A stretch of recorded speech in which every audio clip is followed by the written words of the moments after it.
Mazmur 124 saya akan bacakan untuk kita semua demikian. Sekiranya bukan Tuhan yang di pihak kita, hendaklah Israel berkata demikian. Sekiranya bukan Tuhan yang di pihak kita, ketika manusia bangkit melawan kita, pasti mereka telah menelan kita hidup-hidup. Ketika amarah mereka bangkit terhadap kita, pasti air telah menghanyutkan kita. Banjir telah menenggelamkan kita. Pasti banjir telah menenggelamkan kita. Air yang meluap-luap itu. Terpujilah Tuhan yang tidak menyerahkan kita menjadi mangsa bagi gigi mereka. Nyawa kita terluput seperti burung dari jerat penangkap burung. Jerat itu telah putus dan kita pun terluput. Pertolongan kita adalah dalam nama Tuhan yang menjadikan langit dan bumi. Sampai demikian jauh pembacaan Alkitab firman Tuhan. Yang berbahagia yang mau mendengarkan, memelihara, tentu dengan melakukannya. Sekiranya bukan Tuhan yang di pihak kita. Bapak Ibu, ini adalah sebagai pengakuan iman. Dalam perjalanan hidup yang Daud alami, kesulitan, penderitaan, ancaman dari orang-orang yang tidak menyukainya, tentu tidak sedikit. Ini menjadi sebuah kenyataan. Hidup dalam ancaman dan bahaya tentu tidak ada seorang pun yang mau, yang senang mengalami situasi demikian. Namun dalam hal ini, Daud bisa melewati semua hal-hal yang tidak menyenangkan itu. Khususnya kalau dalam konteks ini terhadap orang-orang yang melawan dia, memberontak, mengancam nyawanya. Satu hal yang ia yakini betul, bukan karena kekuatan dirinya sendiri. Sejak lama dia menghayati, mengimani itu. Sejak ketika ia mengalahkan Goliat, mengalahkan beribu-ribu berlaksa-laksa musuhnya, ia menyadari bahwa ada kekuatan lain yang menolong dia, yang menopangnya, sehingga itu semua bisa diatasinya. Daud mengatakan, sekiranya bukan Tuhan. Artinya apa? Sekiranya kalau aku mengandalkan kekuatanku, mengandalkan juga teman-temanku, yang lain-lainnya itu senjata dan seterusnya, tidak akan mampu untuk mengatasi para lawannya. Tapi ketika Tuhan di pihaknya, maka ia yakin bahwa kemenangan itu akan terjadi. Jadi pengakuan bahwa Tuhan adalah penolongnya,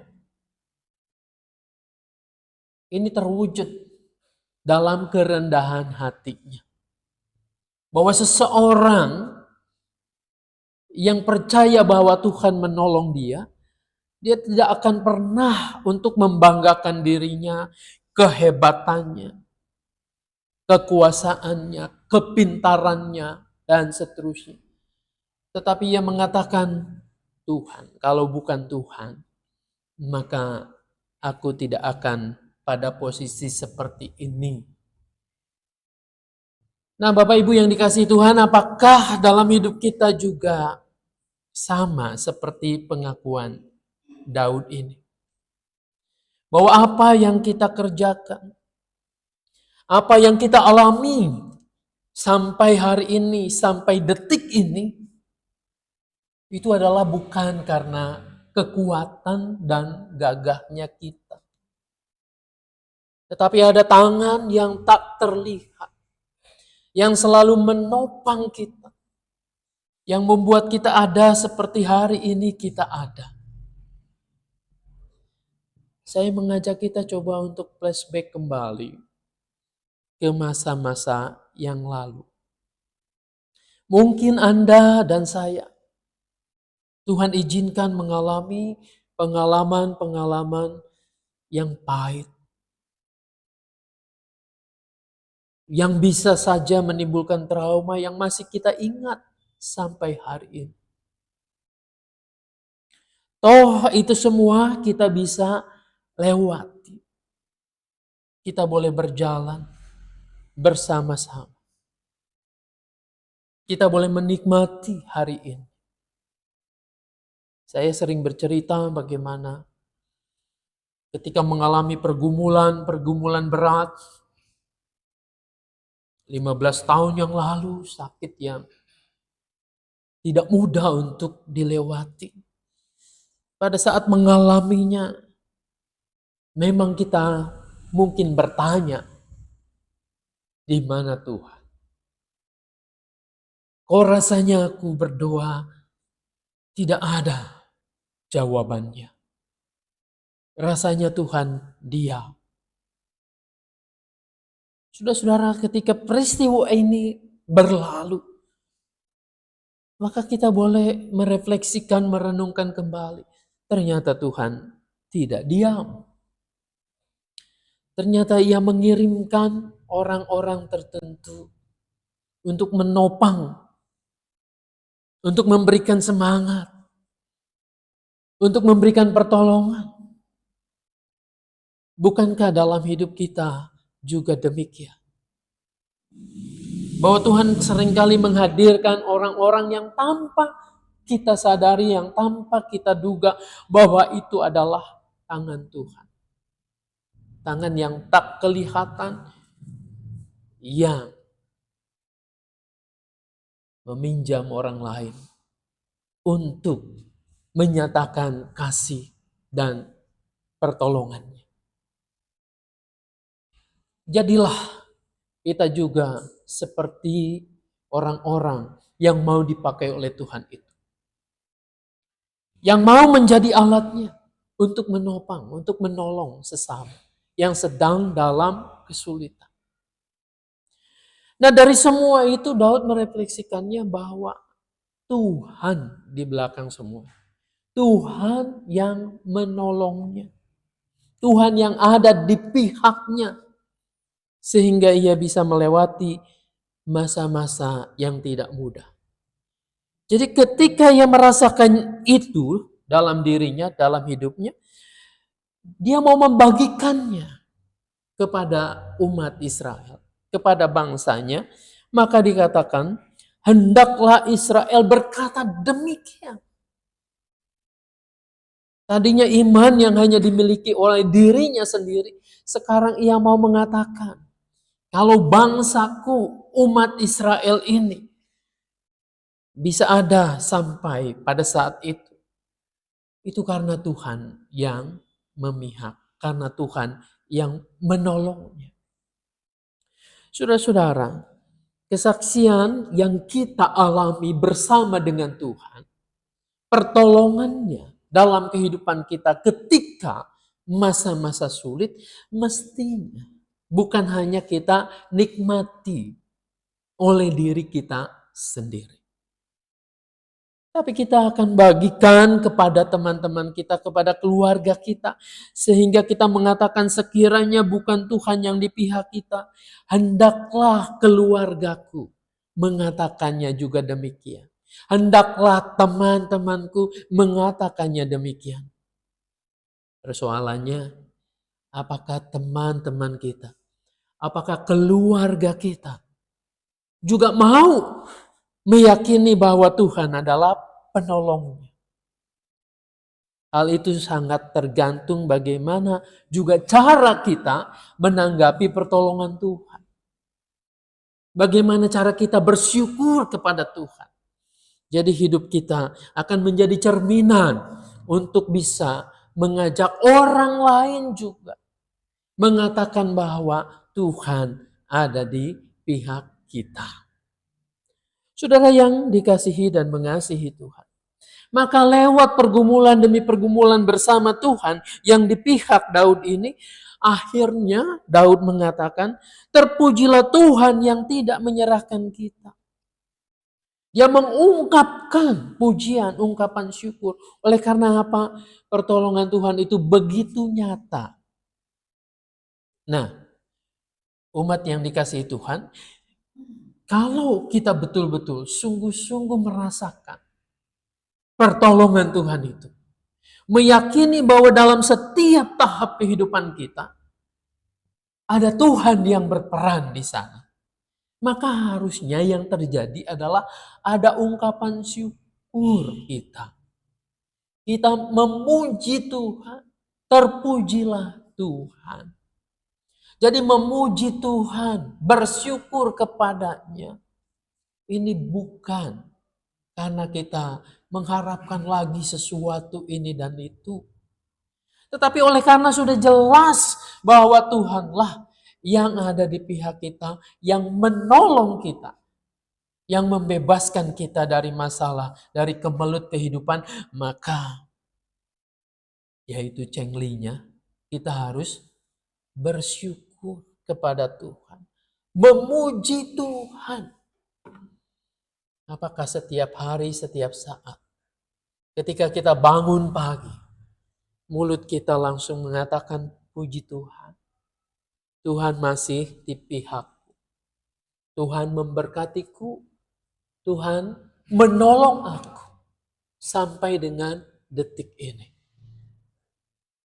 Orang yang beriman, yang percaya, merasakan pertolongan Tuhan itu pasti akan mengatakan demikian.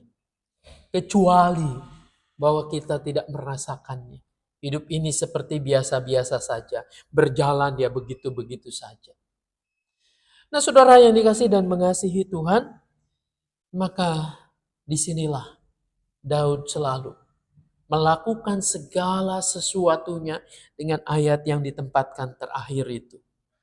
Sebagai sebuah kesimpulan dalam bagian perikop ini, ia mengatakan pertolongan kita adalah di dalam nama Tuhan yang menjadikan langit dan bumi.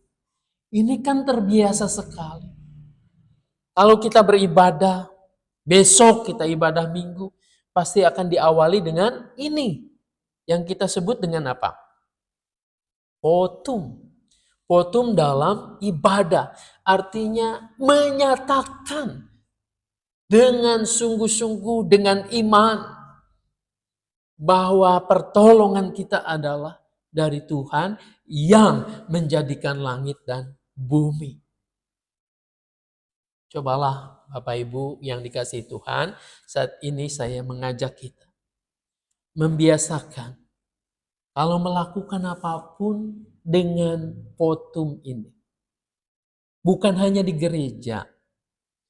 Ketika kita bangun tidur, biasakanlah kita mengatakan pertolonganku datangnya dari Tuhan yang menciptakan langit dan bumi. Ketika kita mau berangkat kerja, kita menyatakan ini. Ketika kita mau masak pun, kita menyatakan ini. Tapi bukan sebagai mantra. Melainkan keyakinan iman. Ingat, potum bukan mantra. Tapi keyakinan iman kita. Bahwa kita akan berjalan karena kasih Tuhan. Karena pertolongan dari Dia. Yang menciptakan langit dan bumi itu. Akibatnya apa? Kalau diyakini. Bukan hanya sebagai ucapan saja. Diimani. Maka Anda dan saya akan hidup di bawah kehendak Tuhan. Logikanya, kalau kita menyatakan ini setiap pagi, pertolonganku datangnya dari Tuhan yang menciptakan langit dan bumi. Apakah Anda akan melakukan hal-hal yang tercela? Masa mau korupsi kita mengatakan pertolonganku dari Tuhan? Masa mau selingkuh kita mengatakan pertolonganku dari Tuhan supaya istriku tidak mengetahuinya? Apakah ketika kita akan curang kita akan mengatakan pertolonganku dari Tuhan? Mau berjudi dan seterusnya? Mau mabok kita mengatakan pertolonganku dari Tuhan supaya aku bisa pulang ke rumah? Kan rasanya tidak mungkin. Pertolonganku dari Tuhan akan menjaga Anda dan saya hidup ini sesuai dengan kehendaknya. Akan terus berjalan bersama-sama dengan Dia. Tidak mungkin Allah berpihak kepada kita kalau Anda dan saya tidak benar. Tidak mungkin Allah itu akan menopang, akan terus mengangkat kita. Kalau kita hidupnya amburadul, hidupnya bertentangan dengan kehendak Tuhan. Pasti ini akan memagari kita untuk hidup terus sesuai dengan kehendak Tuhan. Karena kita meyakini pertolonganku dari Tuhan. Coba praktekkan. 1 minggu, 2 minggu, 1 bulan.